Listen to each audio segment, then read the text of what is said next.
नमस्कार दोस्तों, आज के इस वीडियो में हम बात करने वाले हैं प्रधानमंत्री किसान मानधन योजना के बारे में। इस योजना के अनुसार आप 3,000 रुपये की मंथली पेंशन सरकार से ले सकते हैं, यानी साल के 36,000 रुपये की पेंशन आपको मिलने वाली है। तो दोस्तों, आज की इस वीडियो में हम जानने वाले हैं कि इस योजना में आपको अप्लाई कैसे करना है, इस योजना की पात्रता क्या है, इस योजना के बेनिफिट्स क्या हैं और कैसे आप इस योजना में अप्लाई कर सकते हैं। तो चलिए शुरू करते हैं। इस योजना में अप्लाई करने के लिए आपको सबसे पहले मानधन.in यानी इस योजना की ऑफिशियल वेबसाइट पर आ जाना है। इस योजना पर आने के बाद आपको इसका होम पेज कुछ इस तरीके का दिखाई देगा। पहले इस योजना के बारे में डिटेल्स जानने के लिए आप यहाँ नीचे इस डिटेल्स पर क्लिक कर सकते हैं। क्लिक करने के बाद आपके सामने इस योजना की एलिजिबिलिटी, डिस्क्रिप्शन वगैरह, फीचर्स, बेनिफिट्स, लाभ और कैसे अप्लाई करना है, इन सब की जानकारी आपको यहाँ पर मिल जाएगी। इस योजना के अंतर्गत लाभार्थियों को 3,000 रुपये की हर महीने की पेंशन 60 साल के पूरा होने के बाद या उनके मरने के बाद उनको दी जाएगी। On the maturity of the scheme, an individual will be entitled to obtain a monthly pension of 3,000, यानी 60 साल पूरे होने के बाद आपको हर महीने 3,000 रुपये की पेंशन सरकार द्वारा दी जाएगी। इस योजना में आवेदन करने के लिए आपकी उम्र 18 से 40 साल के बीच में होनी चाहिए।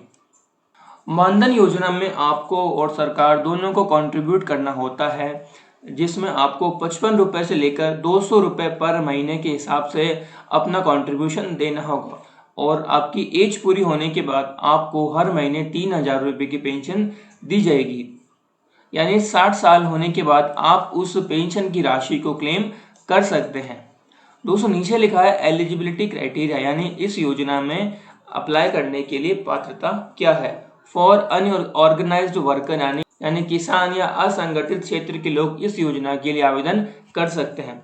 Entry age between 18 to 40 years, यानी आपकी उम्र 18 से 40 साल के बीच में होनी चाहिए। मंथली इनकम ₹15,000 और बिलो। योजना में आवेदन करने के लिए आपकी मासिक आय 15,000 या उससे कम होनी चाहिए। दोस्तों, आगे शुड नॉट बी, यानी आपके पास क्या नहीं होना चाहिए। Engage in organise sector, member of EPFO, NPS, ESIC, यानी संगठित क्षेत्र से आपका किसी भी प्रकार से संबंध नहीं होना चाहिए। अगर आप आयकर दाता हैं तो भी आप इस योजना में अप्लाई नहीं कर सकते। आपके पास क्या क्या डॉक्यूमेंट्स होने चाहिए। आधार कार्ड आपके पास होना चाहिए और आपकी एक सेविंग बैंक अकाउंट होनी चाहिए और आपका जन धन अकाउंट नंबर भी होना चाहिए। दोस्तों, अगर हम बात करें फीचर्स की, तो इस योजना में आपको 3,000 रुपये की मंथली पेंशन दी जाएगी।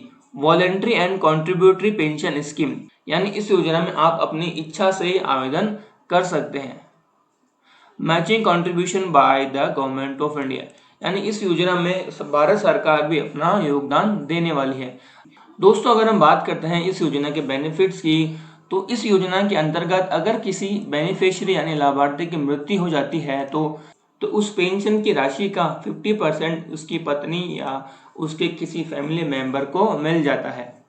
दोस्तों, अगर कोई भी लाभार्थी कंटिन्यू अपना कंट्रीब्यूशन देता है और किसी कारण की वजह से अगर वो अपना कंट्रीब्यूशन 60 साल की उम्र से पहले बंद कर देता है तो उसकी पत्नी उस कंट्रीब्यूशन को कंटिन्यू कर सकती है। बाकी की बेनिफिट दोस्तों अब यहाँ पर पढ़ सकते हैं। दोस्तों, जैसा मैंने आपको पहले बताया था कि इस योजना के अंतर्गत आपको भी कंट्रीब्यूशन करना होता है और सरकार भी कंट्रीब्यूशन करती है। तो बात करते हैं आपको किस एज के हिसाब से कितना कंट्रीब्यूशन करना होता है। दोस्तों, जैसा मान लेते हैं कि अभी आपकी उम्र है 24 साल, तो आपको 76 रुपीज़ मंथ के हिसाब से कंट्रीब्यूशन करना होगा और उतना ही अमाउंट यानी 76 रुपीज़ का अमाउंट ही सरकार आपके लिए कंट्रीब्यूट करेगी और यानी सरकार और लाभार्थी दोनों का मिलाकर 150 रुपीज़ मंथली कंट्रीब्यूशन किया जाएगा। दोस्तों, बात करते हैं इस योजना में आपको अप्लाई कैसे करना है। दोस्तों, इस योजना में अप्लाई करने के लिए आपको इसके होम पेज पर आना है और यहाँ click here to apply now के ऑप्शन पर क्लिक करना है। क्लिक करने के बाद आपके सामने दो ऑप्शन आएंगे, self enrolment using mobile number and OTP और CSC VLE। आपको सेल्फ एनरोलमेंट के ऑप्शन पर क्लिक करना है।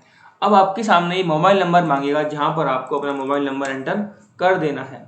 दोस्तों, अब इस सेक्शन में आपको अपना मोबाइल नंबर डालना होगा। इसके बाद आपको प्रोसीड पर क्लिक कर देना है। क्लिक करने के बाद आपको यहाँ पर अपना नाम डालना होगा और इसी के नीचे आपको अपना ईमेल भी डालना होगा। फिर आपको जनरेट ओटीपी पर क्लिक कर देना है। क्लिक करने के बाद आपके मोबाइल नंबर पर एक ओटीपी आएगा और वो ओटीपी आपको यहाँ इस सेक्शन में डालना होगा। इसके बाद आपको प्रोसीड पर क्लिक कर देना है। इसके बाद आपको एनरोलमेंट पे क्लिक करना है और प्रधानमंत्री किसान मानधन योजना पर क्लिक करना है। क्लिक करने के बाद आपके सामने इसका एप्लीकेशन फॉर्म खुल जाएगा, जहां पर आपको अपना आधार नंबर डालना होगा और इस चेकबॉक्स को क्लिक करके फैच डिटेल्स पर क्लिक करना होगा। इसके बाद आपको अपना बेनिफिशियरी नेम डालना होगा, अपनी डेट ऑफ बर्थ डालनी होगी, जेंडर आपको सिलेक्ट कर लेना है। उसके बाद आपको अपना मोबाइल नंबर डालना है और आपको अपनी ईमेल आईडी डालनी है। इसके बाद आपको अपना कोई स्टेट सिलेक्ट कर लेना है और उसके बाद आपको यहाँ पर डिस्ट्रिक्ट सिलेक्ट करना होगा।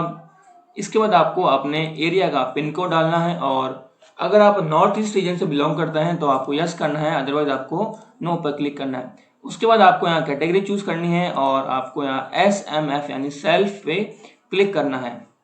उसके बाद आप यहाँ चेक बॉक्स को क्लिक करके सबमिट पर क्लिक करना है।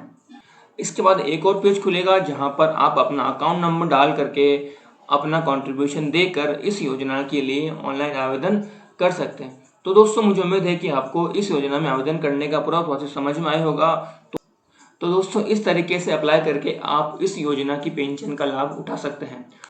दोस्तों, ऐसे ही इंडियन स्कीम से रिलेटेड वीडियो देखने के लिए आप हमारे चैनल इंडियन स्कीम को सब्सक्राइब कर लीजिए और बेल आइकन जरूर दबा दीजिए। चलिए मिलते हैं नई वीडियो में।